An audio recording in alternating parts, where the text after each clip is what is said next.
Yes, guys, Harry here, and welcome back to another Premier League preview for the season. It's Chelsea's second game in a matter of days, and with the fifth of the season coming up very, very shortly, and also with the Champions League now set to commence next week, the games are coming in thick and fast. Chelsea competing in two different competitions within 6 matches in the upcoming 20 days leading up to the international break at the back end of September. Up next, we travel to St Mary's to face 13th place Southampton. The Saints are winless in their opening 2 matches at home in the league. The last time they beat us there was back in 2013, where they would win 2-1 thanks to a Ricky Lambert winner following a John Terry equaliser just 2 minutes prior. So it's been a while. Since then, Southampton have registered just 7 points. 7 points against Chelsea out of a possible 54 in that time. Winning just once in that period, a victory of 3-1 at Stamford Bridge, where Sadio Mane, who was still a Southampton player back then, was one of the goal scorers back in 2015. For the Blues, we managed to get past Leicester in our last game, even with one man less on the pitch. Raheem Sterling registering not just his first, but also his second goal in a Chelsea shirt. Came close to clocking a hat-trick, but for a great save from the keeper. Coming into this game, Chelsea are unbeaten against the Saints in the last 10 visits to St Mary's, with our last victory being 6-1 back in April. Sorry, not 6-1, 6-0. Back in April. Mason Mount bagged 2 and Kai Havertz got 1 on the half-hour mark. This leads onto the topic of one silky German. Kai Havertz played in all 4 games so far this season.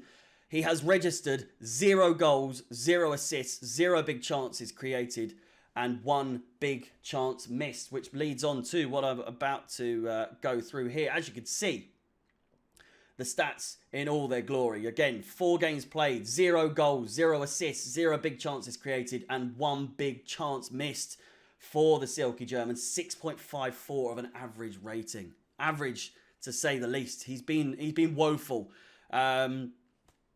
Pros, you could say he's been a menace against defenders with his presence, namely against Tottenham, of course. Along with that, he has 2 yellow... Right, listen to this. 2 yellow cards. Has committed the league's most fouls with 12 and has been offside 6 times. Joint second in the Premier League, I think, alongside Ivan Toney. Overall, his product has been, the product he's been providing as a player is really no help at the moment to the club with how he's been performing so far as of right now. This is by no means am I disregarding how good he can be. We know he can be, how good he can be, but you know, it's a bit long. It's a bit long having to watch him play, doing pretty much nothing on the pitch every single game. The numbers speak for themselves. And he's not the only one. He's really not the only one. Well, let's move on to another one, a fan favourite. Probably not from a lot of people, but you can't deny he's great. Mason Mount, Academy Player of the Year, 16-17. Player of the Year 2 years in a row, 2020-21 and 2021-2022. UCL Squad of the Season, 2020-2021. He's an outstanding player. We know he is. But no one is exempt from criticism. Neither is the manager. But with regards to Mason Mount, I back everyone. I back absolutely everyone. But you can't deny Mason Mount has had a stinker so far this season. And that's okay. But he needs a break. Much like many other players. Conor Gallagher, way out of his depth. He needs a break. Kai Havertz. There's another man who is capable of fitting into that role that we just aren't utilising at all. Not just partially. He's had 2 appearances, albeit like minutes on the field. And that man is Armando Broja. Coming into this match, we have a player who with a point to prove. Like I said, a former Southampton loanee with Premier League experience who is actually experienced in the role that we are sorely lacking at the moment. His first real chance for Chelsea should come against his former club. The time is perfect. The stage is set. What better occasion is there for Broja to state his claim as our defined striker? If not now, then when? I don't understand. When could there possibly be a more suited moment to introduce Broja into our side? Again, another look at the Havertz stats. I don't get how my man hasn't been dropped yet. 4 games in. I know it's early days, but what is he providing that Broja wouldn't be able to provide? And if he doesn't, he can't possibly be as any worse. He can't be any worse than Kai Havertz has been. Again, make no mistake about it. I love Kai Havertz. I love Mason Mount. I love all the players. A few players a little less than some, but still, you can't not criticize. There's no one is exempt from criticism in the side. Whether that's the manager, whether that's the players, the manager's decisions with, I've said this before about his inability to make substitutions fast. One of which, though, we do go back to the game against Leicester City. We were struggling the first half. We really were. Mason Mount comes off. The game opens up completely. We score immediately. When then we score another one. It's just, I hate to say it, but we play better without Mason Mount. It's as simple as that. It really is as simple as that. Again, no one is exempt from criticism. We played better without Mount.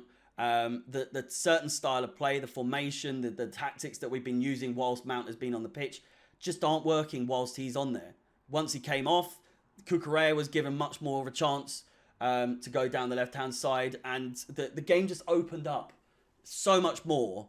And that's by no means am I saying that Mount should be permanently dropped, but something needs to change. Broja needs to come in and at the very least needs to play against Southampton from the very start.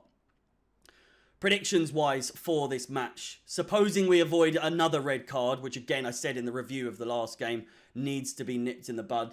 The disciplinary things need to stop immediately. 2 red cards in 2 games. Both wildly stupid tackles. Both 2 yellow cards. And just poor tackles from those players. Now, going into any game now, bookings are going to be the fear of every single Chelsea fan around the world.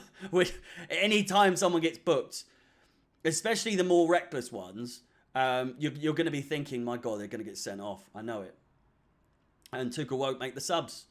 But again, predictions-wise for this match, supposing we avoid another red and all goes to plan, I don't see why we shouldn't come away with a result here. That said, we have obviously made tough work of our first 4 matches. I feel that a 2-1 win isn't out of the realm of possibility, especially with our defence still not looking the finished product, even with Koulibaly coming back from suspension. If Broja starts, I think we will be far more convincing in attack. If he doesn't, expect another case of squeezing blood out of a stone and hoping for our defenders to bag a goal for us.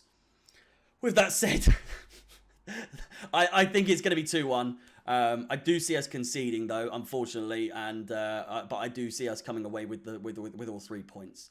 With that said, thank you so much for watching. Please like the video, that goes a long way, and subscribe or follow depending on where you are watching. Up the Chelsea, and peace.